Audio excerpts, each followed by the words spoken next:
don't think it's quite as fun as a Ford Focus.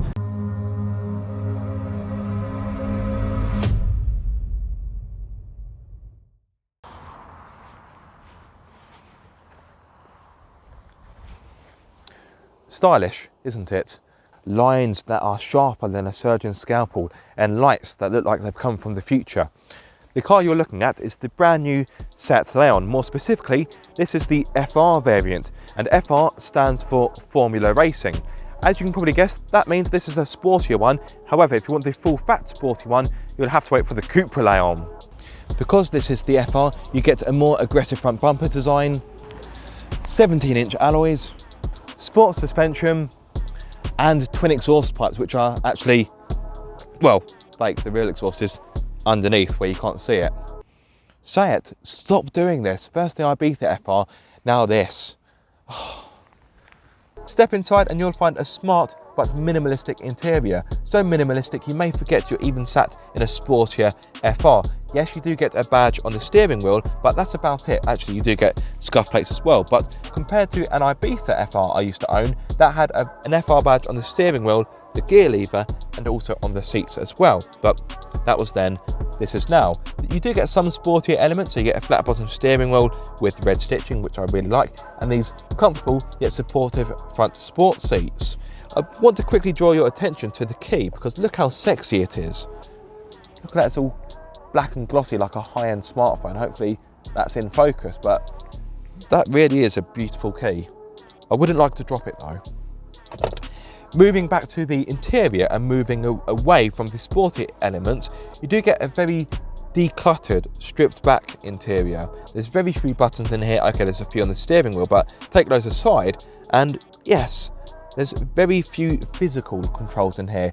And that is kind of a good thing, but kind of a bad thing. Now, I don't want to sound like a grumpy, moany old man, but I quite like to have physical buttons or dials for the climate control, whereas in this car they're touch sensitive, and I don't like that because when you're driving it is a bit fiddly. And speaking of fiddly, yes, you have this beautiful glossy 10-inch touchscreen, which is very nice to look at, but to operate it whilst you're driving can be a little bit of a faff, and you may find that you have to spend more time away looking at the road than you like to operate the touchscreen. But anyway, speaking of driving, I think it's about time I go and do that.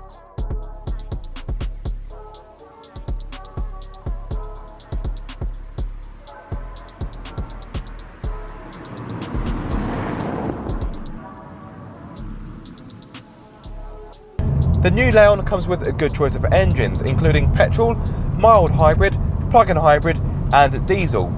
Yes, diesel is still a thing for Seat. The engine I have is the 1.5 litre turbocharged 4-cylinder petrol, which offers 130 horsepower along with 200 Newton meters of torque. This power is fed to the front wheels via a 6-speed manual gearbox. I'll be honest, when I saw the headline figures of the performance, I was worried because this engine will take over 9 seconds to hit 62 miles per hour. And whilst I fully appreciate this car is not an out-and-out performance car, at the same time it's meant to be sporty. And I'm sorry, Seat, 9.4 seconds is not sporty.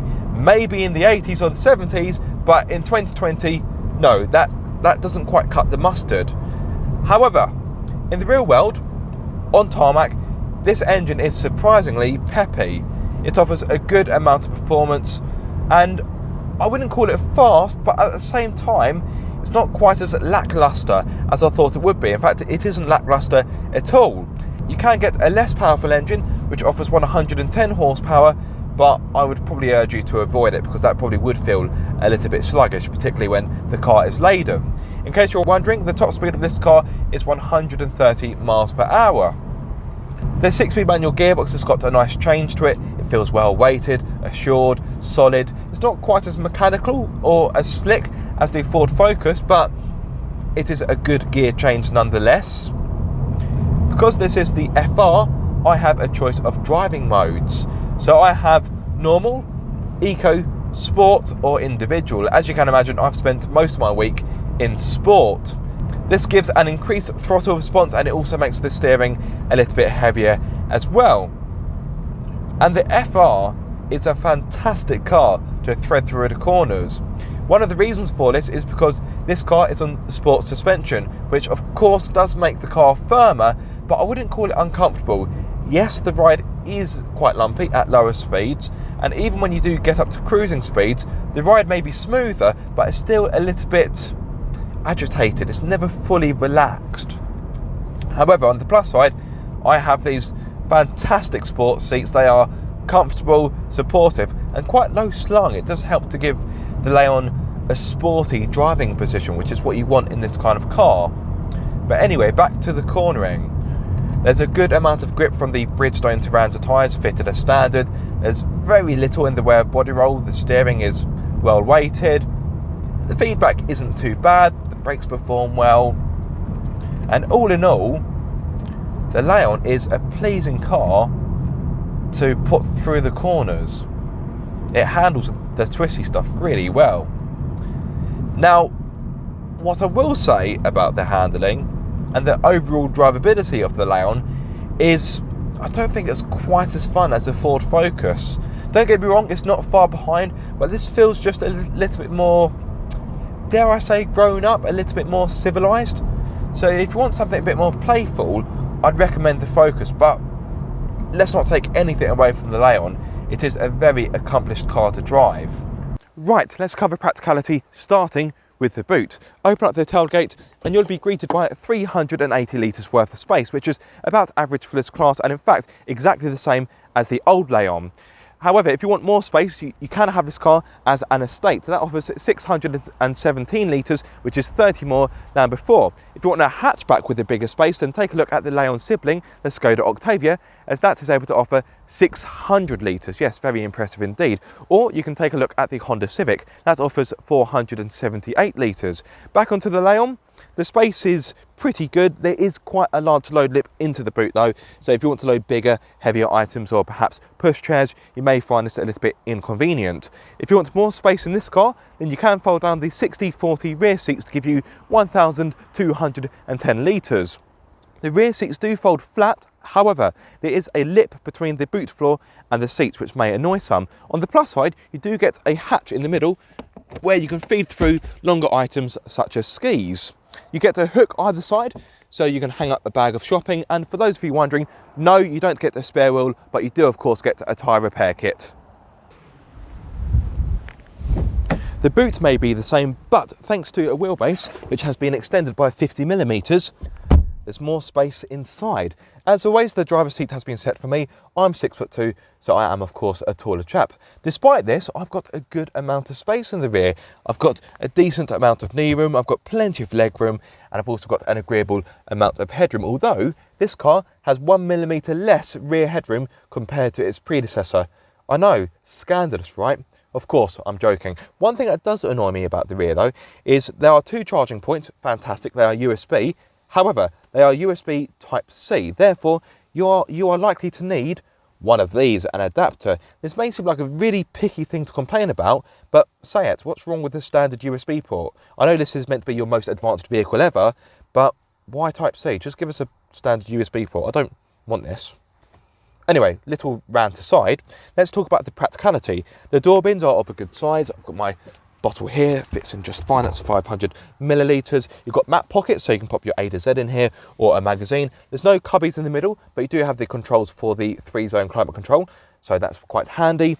And in the middle, you have a centre armrest for better comfort for those longer journeys, and there's cup holders in here as well. So overall, the Leon is very spacious in the back. I don't think you'd be able to fit 3 adults though. I think it would be quite tight. For 2 adults, it'd be just fine. But if you're more concerned about carrying children, there are, of course, ISOFIX points.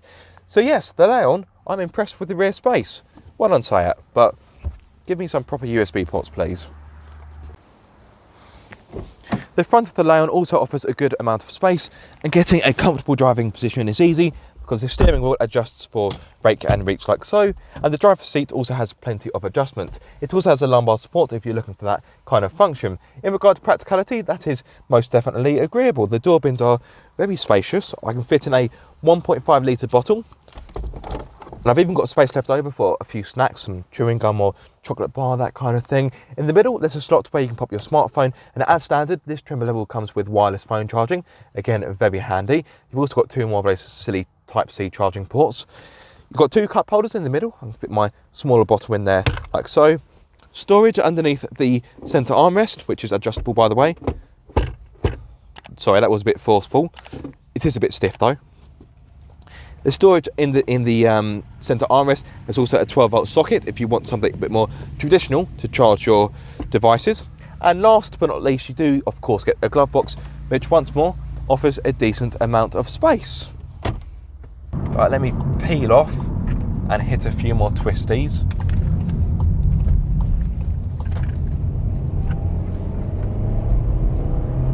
It does take a little bit of time to wind up the 1.5 litre engine. But if you want a bit more performance, you can have it with 150 horsepower.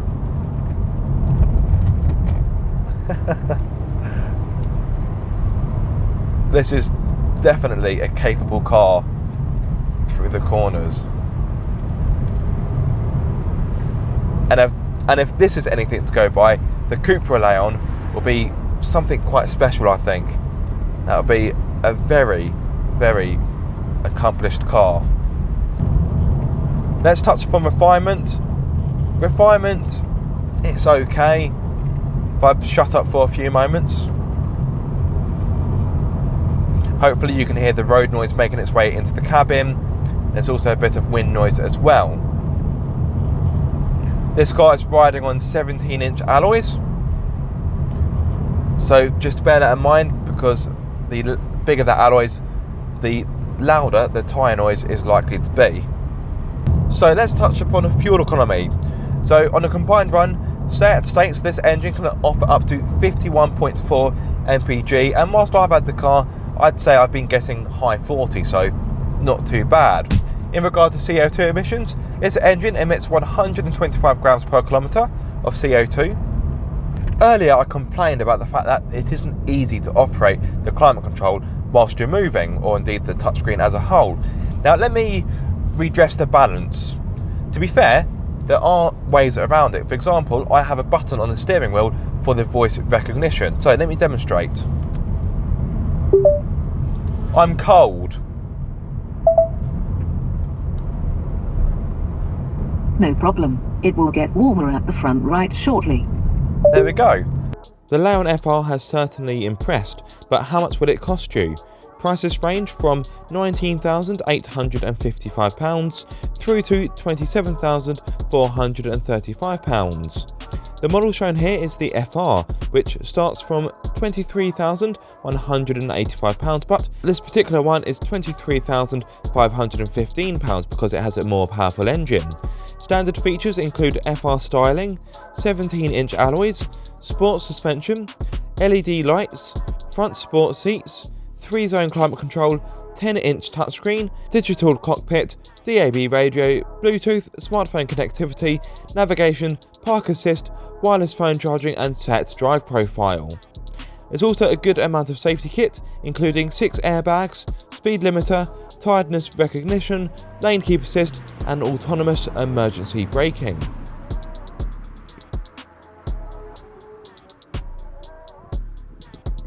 Once again guys, it's time for Ask Aaron, the segment in which you guys get to ask me questions about whichever car I'm testing. This time around it is of course the brand new SEAT Leon. So got your questions here.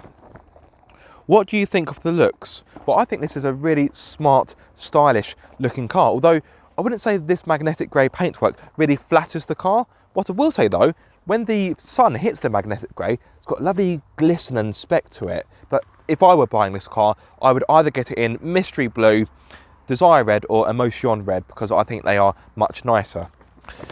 Funnily enough, Ford also do add magnetic grey, which is a similar kind of colour, but that's by the by. Speaking of Ford Focus, is it basically a Ford Focus? No, they are quite similar in quite a few different ways, but I would say both cars do enough to kind of separate themselves from one another, if that makes any kind of sense. Not a question, but those are the coolest rear lights I've ever seen. Yes, they are pretty snazzy, aren't they? As good as a Focus, yes, and in some ways better. compared to the equivalent Ford Focus ST line, this is a bit cheaper, it offers a bit more tech, and it has a bigger boot. Okay, it's only by 5 litres, but bigger is bigger. However, as I said earlier, I would argue the Ford Focus ST line is a bit more fun to drive, but as good as a Focus? Yes. What's the steering feel and ride comfort like, Maestro?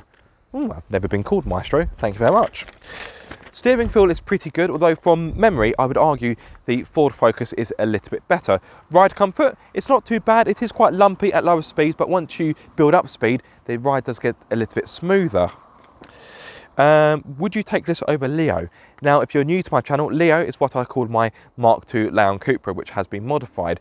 And that is actually a little bit of a tricky question. Yes, the Cupra's got more performance, but this is a kind of a nicer car to live with. It's got more mod cons, it looks better, it's more practical. So it is a tricky one, but for out and out performance, I have to choose Leo. Right, and the last question. Is it really an FR or is it a badge and trim level like a diesel AMG? Well, that's a good question. Now, going back to the Mark II Leon, the FR variant of that offered 200 horsepower and featured the same engine as a Golf GTI. This, on the other hand, offers 130 horsepower, a 1.5 litre engine, and cannot be had with the same engine as a Golf GTI. So it still offers a decent amount of performance, but it's not quite as potent as the FR used to be. So in a way, I would say this does feel more like a trim level and just a badge, as opposed to offering that extra bit of performance. Now, I think Seat has done that to separate FR from Cupra. I think that's quite a deliberate decision to try and keep those two monikers a bit more distant from each other. For example, my Mark II Leon Cupra started life with 240 horsepower. So between the FR and the Cupra, that's only 40 horsepower difference. So there we go, the brand new Seat Leon FR, a car that really is as good as it looks. It has a lot to offer: sharp looks, plenty of tech, a high amount of kit, good space in the rear, a fairly decent boot, and of course it's pretty enjoyable to drive as well. Should the Volkswagen Golf and the Ford Focus be worried? Yes, I think they should. Thank you so much for watching this video. I do hope you have enjoyed it. If so, be sure to like, comment and subscribe. If you are subscribed, don't forget to click the bell icon so you get notified every time I make a video. But until the next time, guys, be sure to keep up the car obsession.